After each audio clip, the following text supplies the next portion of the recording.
Hello and a good day to you. I am Gitanjali, the founding CEO and Dean of Himalayan Institute of Alternatives, Ladakh. The idea that the world is a global village seems to grow strongly with each passing decade. While this seemingly appears to reflect the larger Indian philosophical idea of Vasudhaiva Kutumbakam, or the world is a family, but actually in reality it merely becomes productive efficiency.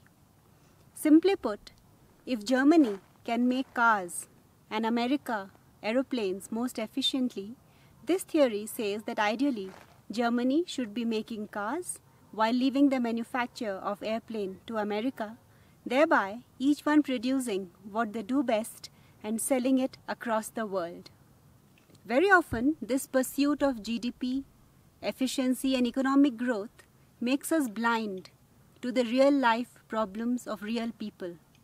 Although labor may be cheapest in Vietnam, and while it may be very profitable for Gucci to have its leather bags made through the underpaid and underfed children of Vietnam, but this also means that any of these children with a keen sense of design would never get the education or the self-confidence to start their own fashion brand, thereby keeping Vietnam forever subservient to the developed world. This kind of economic efficiency cannot make a global village, only a global prison with its prisoners and powerful oppressors. And that too a polluted and uninhabitable prison because of the carbon that is emitted to the atmosphere when Gucci transports its leather to Vietnam or its finished products from Vietnam the world over. A global village will only be possible when every village celebrates its diversity, is proud of its identity and culture, and is economically self-reliant. In a country as vast and varied as India, a lot of culture stems from practical considerations of people's relationships with their environment. Food, clothing, shelter is so different in different parts of India because some regions are temperate while others tropical, some coastal, desert or mountainous.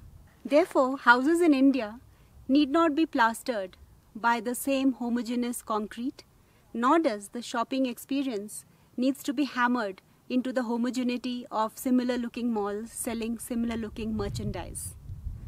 Monoculture through globalization is not development, and neither is localization adapting of global products into a particular context so that it looks that it has originated there.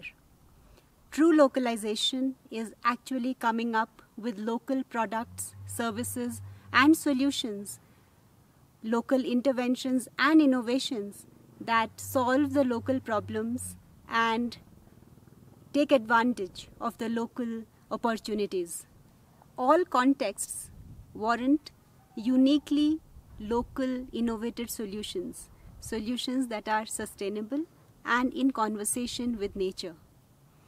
Glass facade buildings may warm up European homes craving sunlight, but only increase AC bills and global average temperatures when they are built in Gurugram. Along with sustainability and self-reliance, this shift in our attitudes towards local living would help conserve and develop a distinct local, regional and national character as well, so that if one day this global village would host a grand banquet, then each household would bring to the table its carefully crafted, unique and delicious dish and cuisine rather than the same stale cheeseburger. For this banquet, if nothing else, our village must unite, but unite by cherishing its differences and not squashing them under a road roller which under the driver's seat says designed in US or Europe and made in China.